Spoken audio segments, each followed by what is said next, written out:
है जो 25 तारीख से कलश यात्रा और 26 तारीख से हवन जग 5 कुंडी विष्णु महाजग और श्रीमद् भागवत कथा काशी वाराणसी सब मिलजुल के कर रहे हैं। सारे लोग तो नहीं ना आएंगे, कुछ ही व्यक्ति आएंगे। बाबा लोग आए, झंडा गड़वा दिए, बोले 10 लाख खर्चा है। बाबा इतना खर्चा यहाँ होगा नहीं होगा, सबसे बाहर रहने का है, यही सब व्यवस्था है जो अपना सुविधा के अनुसार जो मिलेगा सबको मिलेगा। तो मतलब यहाँ पे पूरे व्यवस्था के साथ यज्ञ हो रहा है, किसी भी तरह से श्रद्धालुओं को दिक्कत नहीं। विश्राम करने की व्यवस्था है, भोजन की व्यवस्था है, पानी की व्यवस्था है, उनको जो भी शौचालय वगैरह सब कुछ हम लोग फ्रेश करके रखे हुए हैं। उनको जो सुविधा चाहिए, बाहर के यात्री जो आते हैं मेरे ने बचाया हमें, तो हम तो पहले ही भगत थे गौ माता के, और अब तो हमारा जीवन ही वही है, ये इच्छा है। और अब आप लोग मिल गए, जैसे कि बाबा बोले कि आप 2 यज्ञ अकेले का। आदाब, मैं हूं निकेश कुमार, आप देखना शुरू कर दिए अंबिका न्यूज़ बिहार। मैं अभी भवानीपुर राजधाम में पहुंच चुका हूं, जहां पर कि कार्तिक मेला कार्तिक पूर्णिमा के समय लगता है। बरहा बाबा को लाखों श्रद्धालु जल देकर अर्पित करते हैं, और उसके बाद कार्तिक मेला यहाँ पर भवानीपुर में लगता है, जो कि 15 से 20 दिन में रहते हैं। और उसके बाद यहाँ पर एक ठकुरबाड़ी है, ठकुरबाड़ी में कल से वैभव एक विष्णु यज्ञ होने जा रहा है। विष्णु यज्ञ में कई संत और आएंगे भी, और आज आ भी गए हैं। हम उनसे बात करेंगे, और आप लोगों को अगर आने का हो तो भवानीपुर आकर, ये मच्छरपट्टी रोड है, और जहाँ के कार्तिक बाबा का मेला भी लगता है, वहाँ आप आइए। और वैष्णो यज्ञ कल से शुरू होने जा रहा है, तो आप और हम बाबा से बात भी करेंगे। आइए पूरे सज धज कर, कहीं बजरंगबली की मूर्ति स्थापित हुई है, तो कहीं विष्णु भगवान, कहीं राम भगवान की, तो कहीं कृष्ण भगवान का, और कहीं राधा कृष्ण की, सभी मूर्तियाँ बैठा दिया गया है। कई मूर्तियाँ सजा रहे हैं। और ये ठकुरबाड़ी है, ठकुरबाड़ी में कई तरह के, और बड़ी ठकुरबाड़ी कहा जाता है इन्हें, यहाँ भवानीपुर में, जो कि वैभव कल से विष्णु यज्ञ होने वाले हैं। और आइए और पंडाल को हम दिखाएंगे, जो कि 3 मंजिला जहाँ की हवन होंगे, और हवन का पंडाल भी सज धज कर तैयार है। और उस जगह बात भी करेंगे, कुछ ग्रामीण लोग भी हैं, और कुछ बाबा भी आए हैं, हम उनसे बात भी करेंगे। पर जो पंडाल सज कर तैयार हैं, यानी कल से शायद मतलब यहाँ पर विष्णु यज्ञ होने वाले हैं, श्री विष्णु महायज्ञ होने वाले हैं।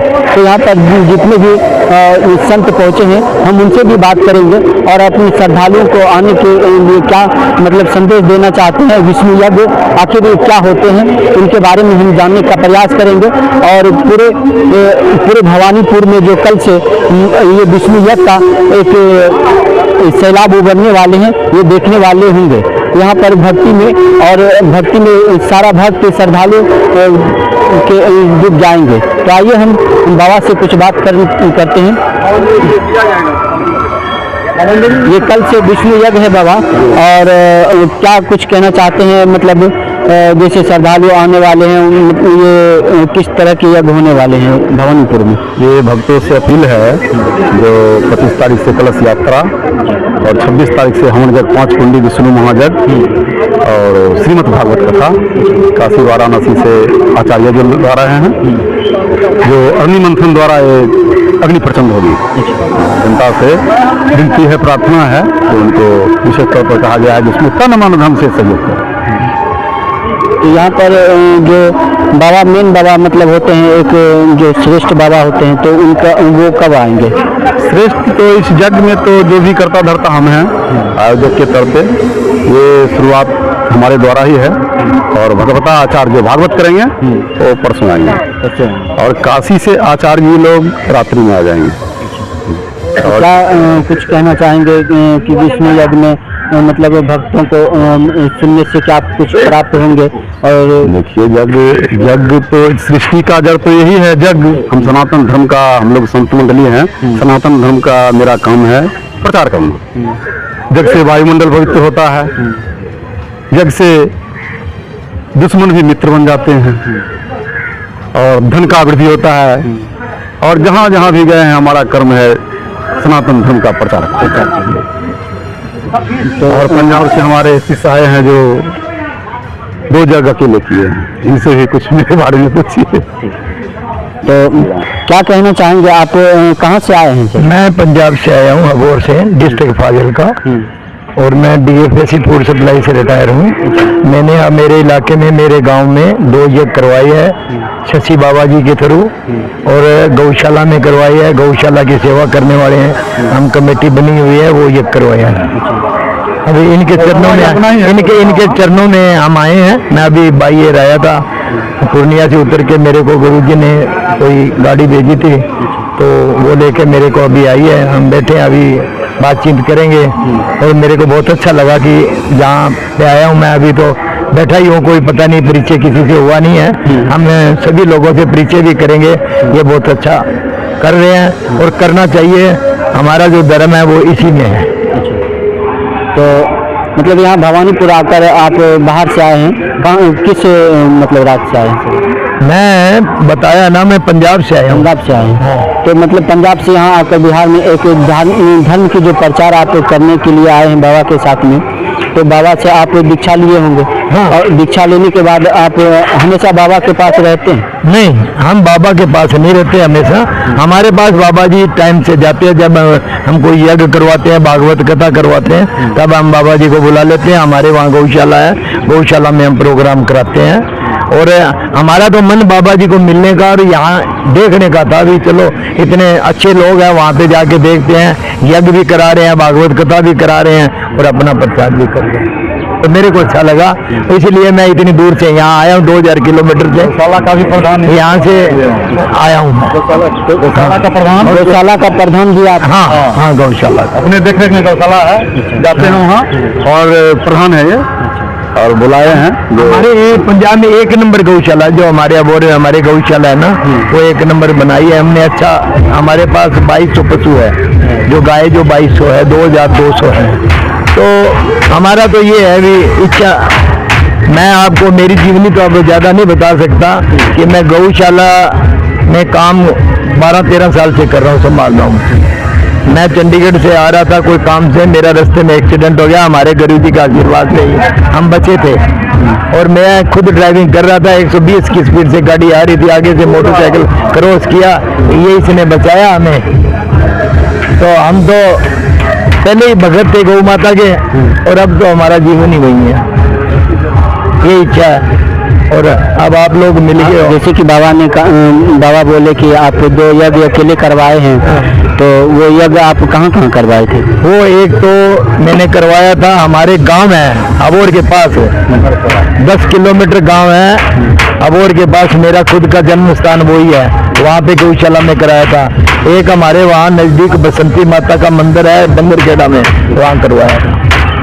दोनों अबोर इलाके में करवाए थे।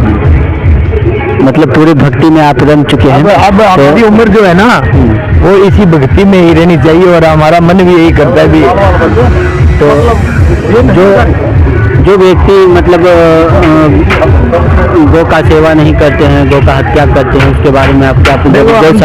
हम तो ये कह रहे हैं भी पुराने टाइम में राक्षस थे, जो कोई गलत काम कर रहे हैं वो राक्षस करेंगे, उनको कौन रोकने की हमारी शक्ति नहीं है। लेकिन गौ माता का आशीर्वाद से रुक रहे हैं, हम लोग भी भाग रहे हैं। हमारे जो मतलब गौ भगत है वो वहाँ पे तय कर रहे हैं, उनको रोक रहे हैं, जहाँ जहाँ नजर आते हैं वहाँ रोकते ही हैं। चलिए ठीक है, और आगे हम बात करेंगे। कुछ ग्रामीण लोग भी बैठे हैं, उनसे भी बात करेंगे। यहीं कहें सर? हम लोग क्या नाम? रंजीत गुप्ता। क्या कहना चाहेंगे इस महायज्ञ के बारे में? आप पूरी लगन से यहाँ लगे हुए हैं, क्या कहना चाहेंगे? हम भी लगे हैं और आप भी लगिए, और समूचे यहाँ की जनता को कहते हैं कि इस यज्ञ को सफल कीजिए। सब मिल के करेंगे तो अच्छा होगा, प्रचार होगा, अच्छा होगा, विस्तार होगा। और हम जो आने वाले श्रद्धालु हैं कहीं दूर दराज से आएंगे, तो जैसे मतलब दौड़ी हो गया, उसके बाद इधर रुपौली, बिरौली, तो आने वाले श्रद्धालुओं से दूर दूर से आएंगे, तो उसके लिए क्या सेवा रखे हैं? उनके लिए हर एक तरह का सेवा मिलेगा। यहाँ पे विश्राम करने की व्यवस्था है, भोजन की व्यवस्था है, पानी की व्यवस्था है। उनको जो भी शौचालय वगैरह सब कुछ हम लोग फ्रेश करके रखे हुए हैं। उनको जो सुविधा चाहिए, बाहर के यात्री जो आते हैं मेरे यहाँ, उनको जो सुविधा चाहिए वो मिलेगा यहाँ। हम लोग 24 घंटा यहाँ रहेंगे और उनको जो सुविधा चाहिए हम देंगे। चलिए ठीक है। व्यवस्था की गई है और क्या लेडीज़ के लिए अलग, जेंट्स के लिए अलग क्या क्या व्यवस्था की गई है, हम उनसे पूरे विस्तार से जानेंगे अंकल से। और बताइए चाचा, इस यज्ञ के बारे में कुछ मतलब जैसे दूर दराज से आएंगे, लेडीज़ भी आएंगे या बाबा भी आएंगे या श्रद्धालु भी आएंगे, तो उसके बारे में आप क्या कहना चाहेंगे, उनके लिए क्या क्या व्यवस्था की है? विश्राम का व्यवस्था है, खाने का है, रहने का है, यही सब व्यवस्था है जो अपना सुविधा के अनुसार जो मिलेगा सबको मिलेगा। तो मतलब यहाँ पे पूरे व्यवस्था के साथ ही यज्ञ हो रहा है, किसी भी तरह से श्रद्धालुओं को दिक्कत नहीं है? दिक्कत कोई नहीं होगी यहाँ पर, दिक्कत की संभावना नहीं है। कितने दिन तक ये यज्ञ चलेंगे? कल कलश यात्रा है सुबह 8 बजे से 4 घंटा जो लगे 5 घंटा मार्केट में। उसके बाद 26 तारीख से यज्ञ होगा 8 से 12। उसके बाद 2 से 5 अपना प्रवचन कथा जो चलेंगे वो सब। तो एक हफ्ता लगेगा? हाँ, 25 से 3 तारीख लास्ट है। तो कल क्या बजे कलश यात्रा? 8 बजे सुबह में। चलिए ठीक है। और यहाँ पर मतलब कल से 8 बजे कलश यात्रा निकलेगी और कुछ बाबा आने वाले हैं और कुछ आ भी गए हैं, हम उनसे बात की और कल भी करेंगे। और जो ग्रामीण है कुछ उनसे भी हम जानने का प्रयास करेंगे।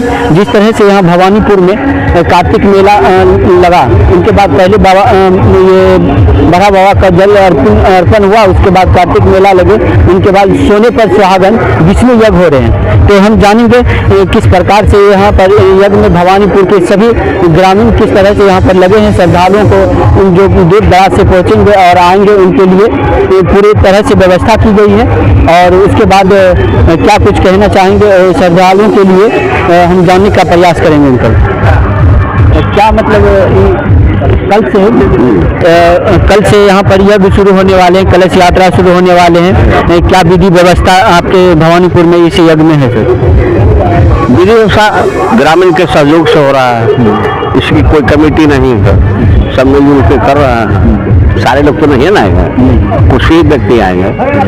बाबा लोग आए, झंडा गड़वा दिए, बोले 10 लाख खर्चा है, बाबा इतना खर्चा यहाँ होगा नहीं होगा सबसे बाहर।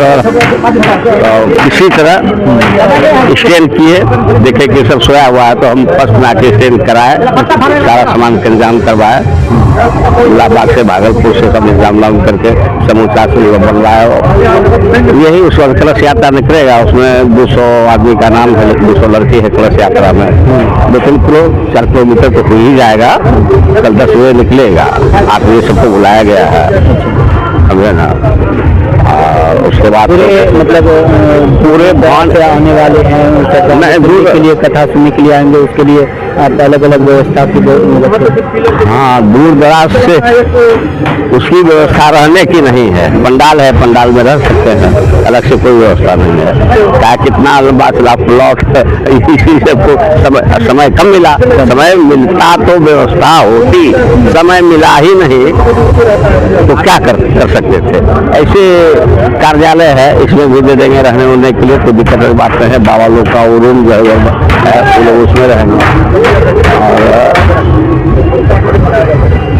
5-7 आदमी है ज़्यादा सक्रिय इसमें, वही ज़्यादातर काम कर रहे हैं।